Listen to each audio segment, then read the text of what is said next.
Klabu ya soka ya Simba ipo kwenye hatua za mwisho kabisa za kukamilisha usajili wa kiungo hatari. Anaitwa Bala Moussa Konte, raia kutoka Guinea.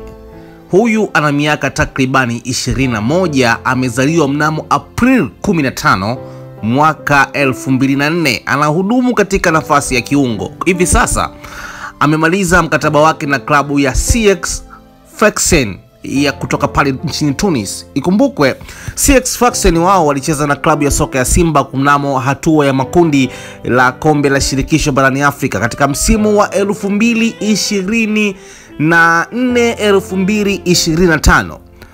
Bala Moussa Konte alikichafua kwelikweli zidi ya Fabrice Ruamba Ngoma pamoja na Yusufu Ali Kagoma na kumfanya kocha Fadru kuweza kuwaambia majasusi wa kamati ya usajili ya klabu ya soka ya Simba kuweza kuifuatilia sahihi ya kiungo huyu hatari anayehudumu namba 6 kwenye klabu ya CX Sfaxien ya pale nchini Tunis.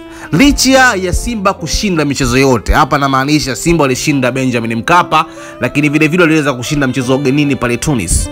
Lakini kocha Fadlu alipendekeza zaidi moja kati ya viungo hatari aliyowahi kukutana nao ni Bala Moussa Konte, umri miaka 21, raia kutoka katika nchi ya Guinea. Mbona huyu jamaa ana mvuto kwelikweli pale Limbana na kichafua ile kinoma noma.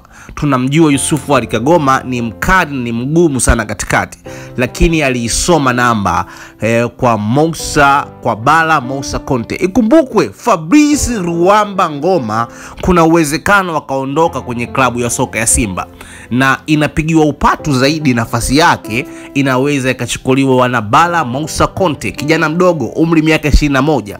Ikumbukwe Fabrice Ruamba Ngoma miaka 32, soka lake linafikia tamati, na upatu unaopigwa sasa hivi ni Moussa Bara Konte, umri miaka 21, aweze kudondoka kwenye klabu ya soka ya Simba ili kuweza kuongeza nguvu, mahiri pamoja na ufanisi. Dondosha komenti yako hapo, usisahau kusubscribe, usisahau kucomment, usisahau kushare. Ukifanya hivyo utakuwa umetisha ile kinoma noma. Bwana hii ni Bongo Complex Media. Usiache kusubscribe, usiache kucomment, usiache kushare. Ukifanya hivyo utakuwa umetisha ile kinoma noma.